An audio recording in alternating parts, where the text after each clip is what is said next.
Hello and welcome to join us in exploring China's cultural links with Central Asia.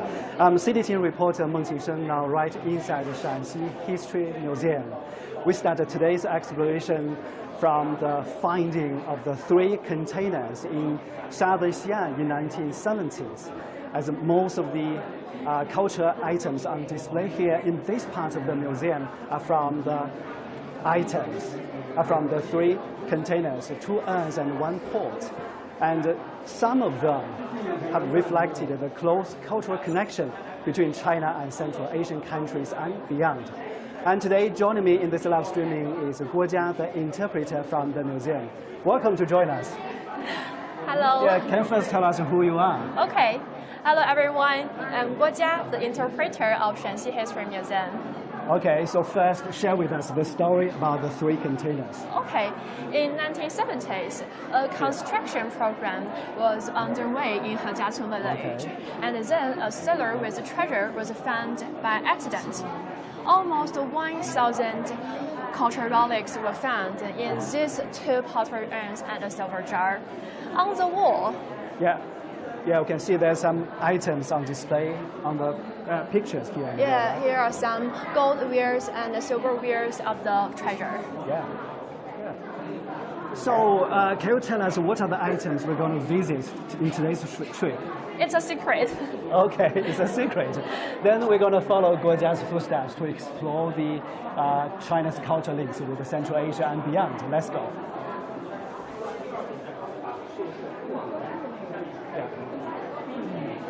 So what's the first item to show to the audience here? The first one I will introduce you is a group of plaques of the jade belt. Oh, this is a jade belt. Yeah, wow. These plaques were decoration of the leather belts. Mm-hmm. And this kind of belt named Diexie belt in Chinese means the belt with rings. Yeah, I can see there are 9 rings attached to the belt.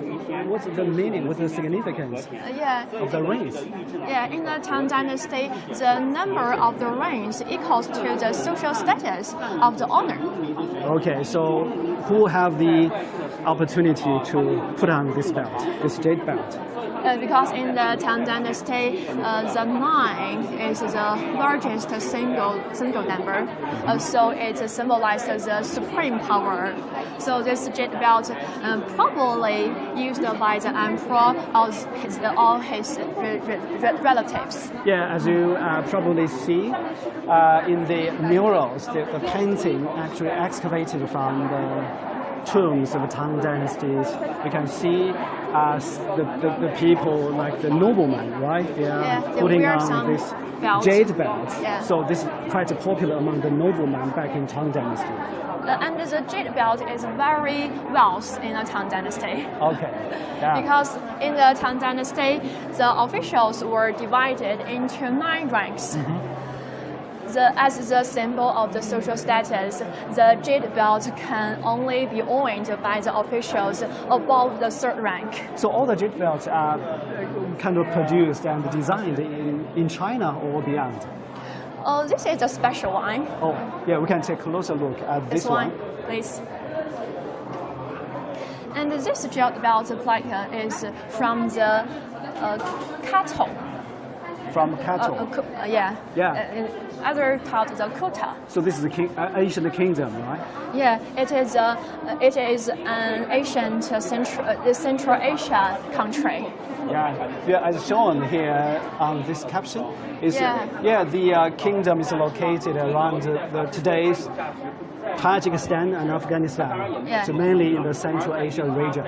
And as a history record, the Kuta has a good relationship with the Tang dynasty at that time. As you can see, there are tiny differences on the jade item. You can see there's some different colors, and that's shown the variety of the jade material. So this one from Central Asia, that shows the culture connection between Tang dynasty and countries in the neighboring region. Yeah, let's move on. Yeah, here we just looked at the 2 jade items. What are other things? Are there some other items on display in this museum? Of course. In total, there are more than 2,070 pieces of the gold and silverwares in this treasure. Wow. So as you just mentioned, altogether around 1,000 pieces of cultural relics excavated from the 3 containers. Yeah. So now, in this part of the museum, more than 300 of them are on display, right? So can you share with us, are there some national treasures? National treasures. Today, I will introduce you 3 of them. Wow. So how many national treasures are there in the museum? In our museum, there are 18 national treasures. 18? Yeah, 18. Okay, so today we are so lucky in this part of the museum, we're going to see 3, as promised by Guojia, 3 national treasures. So this is a gold ball. This is a gold ball. Okay. It is a national treasure. Yeah. And we can pay attention on the gold ball. It looks like a blooming flower, the flower lotus. Yeah, that's a traditional Chinese pattern. Yeah, traditional. And we can focus on the outer part of the ball. The outer part of the ball is hung with 2 layers. Please focus on the upper level. So there's a special technique to produce that item. Yeah. And there are many rare animals and birds decorated on site, such as fox, deer, and rabbits, and mandarin ducks, and so on. Wow, yeah, that's so interesting. And it symbolizes the auspiciousness in the Tang dynasty. And please focus on the lower petal. They are engraved with some honeysuckle flowers and plants. The honeysuckle flowers symbolize the longevity in the Tang dynasty in the ancient time. People back in Tang dynasty started to think about longevity. Yeah, longevity. I think that's part of every country's culture, right? Yeah, and the gold ball is rarely unearthed and recorded in the world. And in the Tang dynasty, has a law of that. The pure gold and jade wares cannot be used as food containers by those who are not the first rank officials. Wow, so back in Tang dynasty, only the privileged people could have that gold utensils and daily items. Yeah. So just now you mentioned that all the items on display here were actually from the containers in Tang dynasty. So can you tell us more about the Tang dynasty's lifestyles, what people's daily life like, and like the clothing and the culture there? Can you tell us more on that? In the Tang Dynasty, the life is very open and free and inclusive because the Tang Dynasty is a very open and free era, and the female lived in the Tang Dynasty enjoyed the distinct feature. Wow, this is so interesting. But a very popular notion about the Tang Dynasty people is for the women, most of them were chubby, you know. So that make the image so lovely, so different from other dynasties in China, right? Can you show us some examples? Please pay attention on this.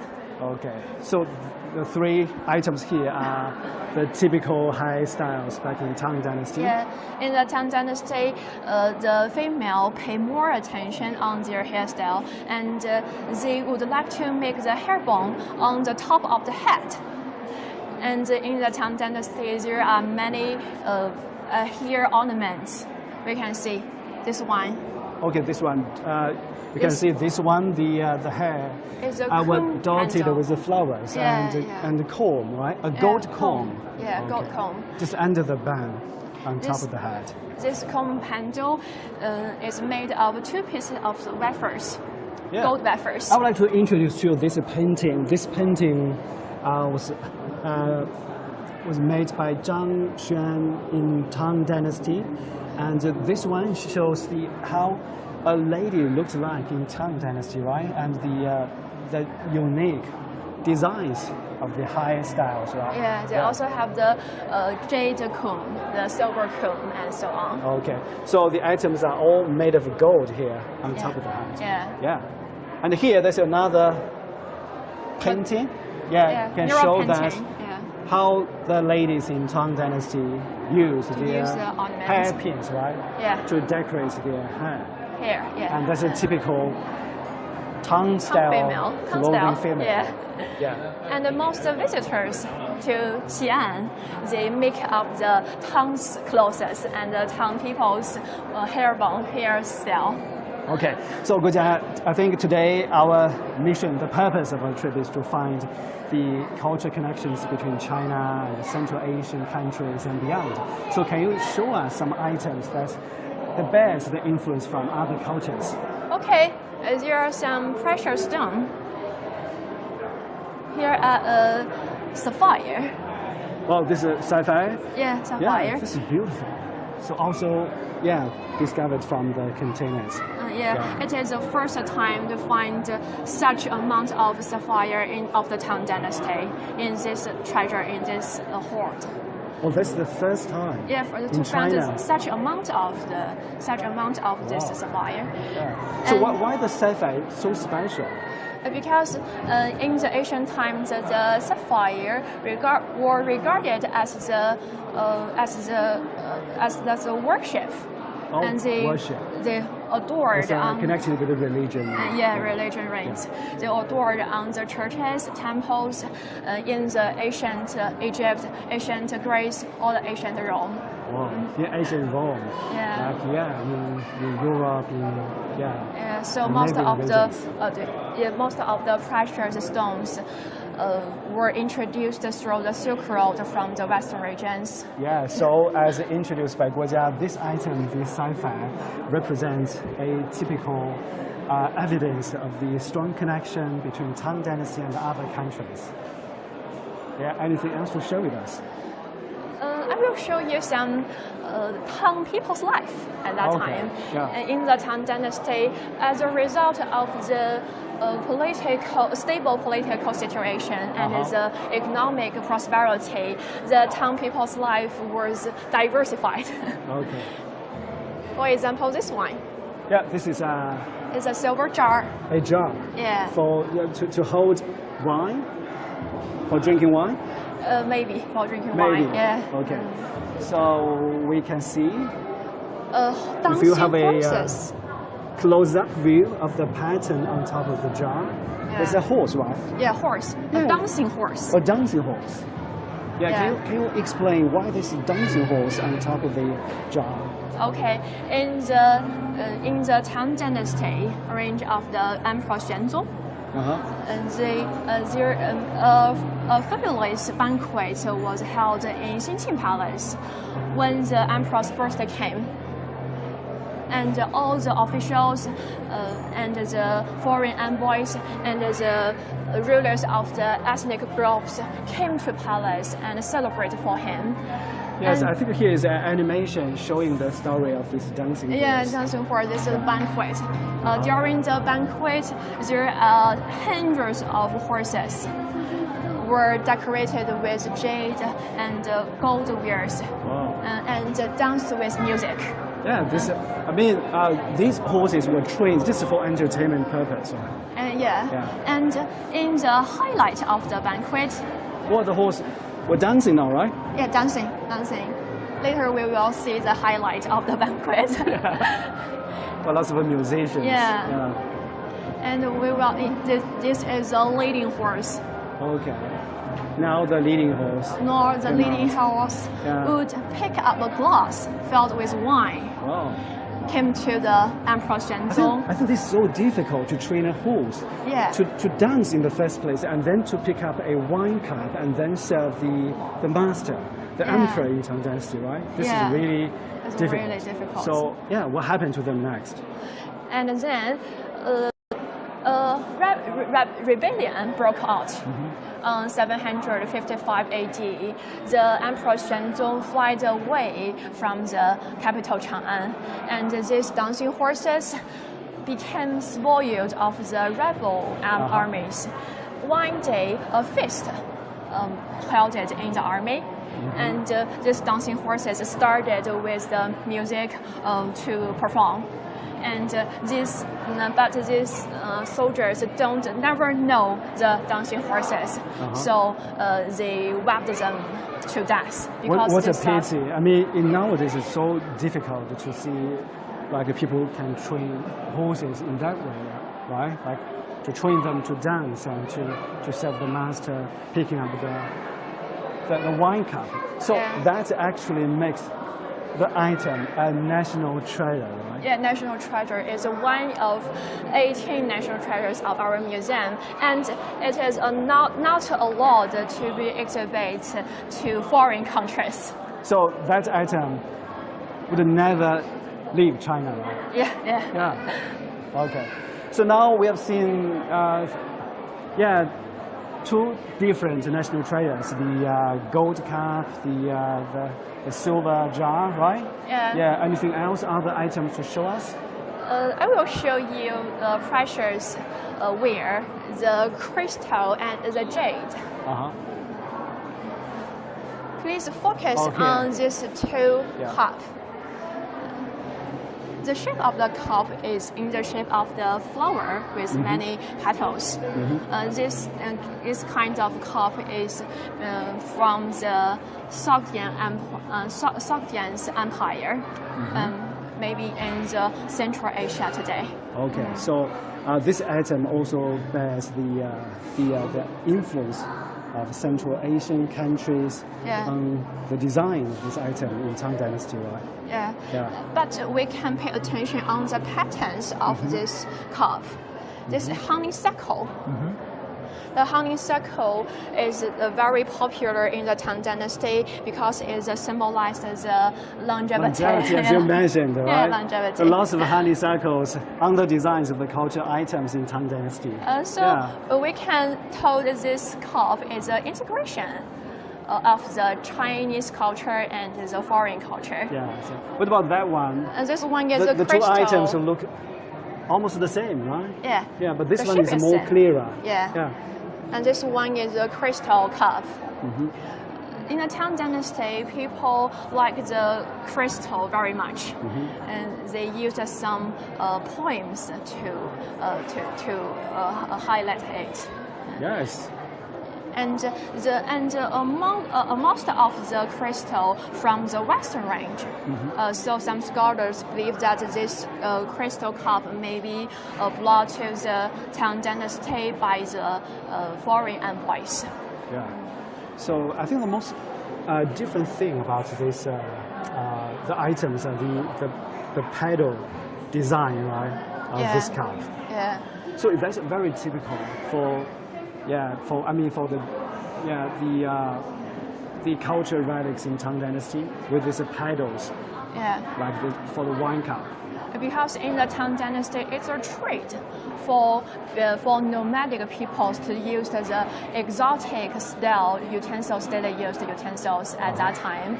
So many nomadic peoples, they will use some ethnic style cups, some kettle, some jar at that time. Okay. Yeah. Yeah. And then I will introduce a special wine. In the Tang Dynasty, in the ancient times, people believed the Chinese people believed that the beautiful stone is jade. So the agate is also belong to the jade. And here is the agate cup. Okay. It is So both the one jade and agates are, falls into the category of the precious stones. It is one of 18 national treasures of our museum, and it is not allowed to be exhibited in foreign countries either. So this is the last one for today's trip, right? Yeah, the last national treasure of the three ones. So this one, what's the name of this item? The cup is in the shape of the water utensil, the drinking utensil, called raton in West. Raton means flowing out in Greek. Yeah, it's a Greek word. And at that time, this kind of cup is used to hold the holy wine. Yeah, because it is believed that can keep the people from the poison. Well, I think that's a very precious one. Maybe back in Tang Dynasty, many people would opt for using this right horn to drink wine, because this is can guarantee their safety. It's not poisonous, right? Yeah. And we can see it is a shape. Its shape is very special, and we can see the front of the cup is ox head, and here antelope horns. Antelope. So this is an ox, right? Horns. But yes, I mean the material is agate, but it's designed in the shape of a ox. And the material really is also the material also a kind of rare agate at that time, named the lace agate. Because it looks like the laces with different color link each other inside. So the artisan took the shape and the cloth of the material to make the delicate design. Okay. And the design also and the design of this agate cup also from the Central Asia or the East Asia or the West Asia. Yeah, are there any other examples of this right horn? I mean, for people used in other countries in ancient times? Yeah, maybe it's made by the foreign craftsman who lived in the Tang Dynasty, or made by the artisan of the Tang artisan who influenced by the cultural relics of the influenced by the foreign cultures. Okay. Anyway, here there's some items. Items. Display here, as you can see. Here very similar. Here are the different versions of the right horn container. What about this one? This is designed in the shape of a lion. Like an animal horn. In the shape of an animal horn. And drinks into this part of the container. And has a hole. Here has a hole at the bottom. I think maybe this right horn can also be served at rituals, right, for ceremonial purposes. What about this one? I think this one is very similar to, in terms of the pattern, this is really similar to that one. But it's made of silver, right? It's made by the Sogdian style, the typical Sogdian style. So what's like the current location of the Sogdian? It was located in the eastern Iran and then moved to the Central Asia. Central Asia. So if you are joining us in this live streaming. I don't know where you come from, and you may find some items from your neighborhood, from your home country, just to share with us your finding, okay? Yeah, and over there, I think we have some... A silver box. Yeah, the silver boxes. Right? Yeah, boxes. Yeah. And the design on this silver box is from the foreigners, from foreign countries. Yeah, country. Right? Yeah. In What's center the purpose of this case? Yeah. In the center is the flying lion. Uh-huh. And the lion is not a native animal in the ancient China. It's introduced to China through the Silk Road. Mm-hmm. And so this line symbolizes the inclusiveness and openness of the Tang Dynasty. Okay, so talking about the design. So is this design native to Tang Dynasty or influenced by other countries and regions? Influenced by the Western ranges. Okay. Yeah. So you mean the flying line, the pattern is not actually native Chinese culture? Yeah, right? not. Wow. Yeah. Yeah, if we take a closer look, we can see there are different this design patterns. Also from the Western regions. So this one is a phoenix, right? Phoenixes. It's a phoenix. The phoenix is a traditional Chinese auspiciousness animal, but this design is from the Sasanian.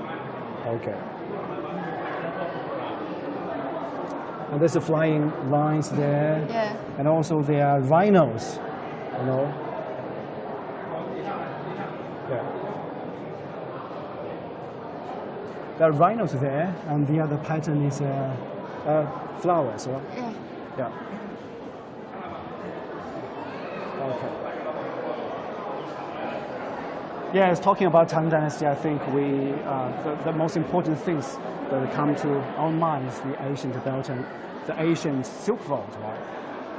And in the Tang Dynasty, the Silk Road was unprecedentedly prosperous at that time, and the culture and economic exchanges were frequent at that time.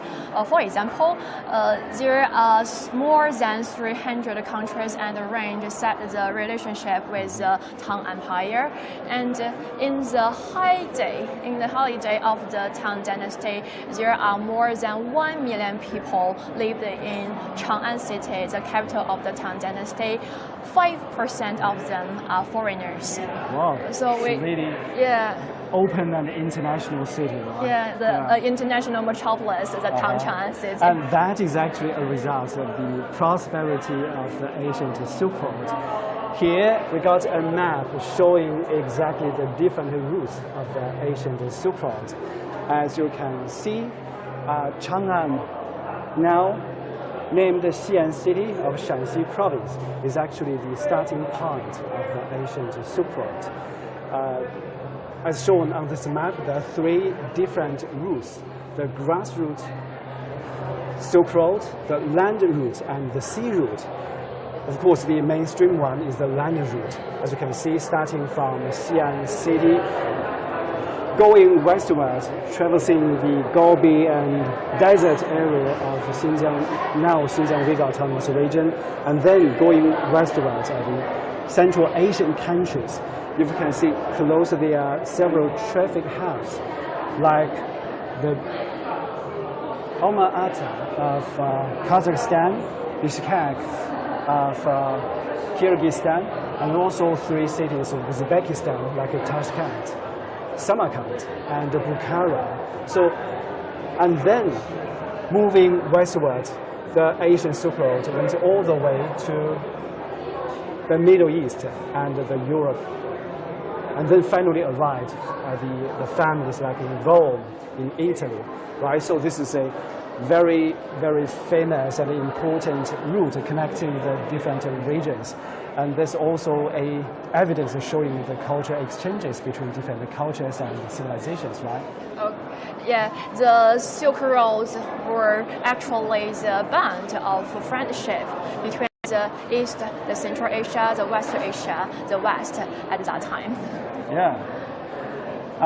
exactly the prosperity of the ancient Silk Road in Tang Dynasty promoted the culture connections between different civilizations. Of all the unearthed cultural items here at the Hejiacun Hoard, as we can see that many of them just reflect the close connection between China, Central Asia, and the countries beyond. I think that's that. We come to the end of today's live streaming. Thank you, Hejia, for joining us and showing us the precious items of the three most important national treasures. Thank you for making time. My pleasure. Well, I hope you enjoy this trip. Until next time, bye-bye. Bye.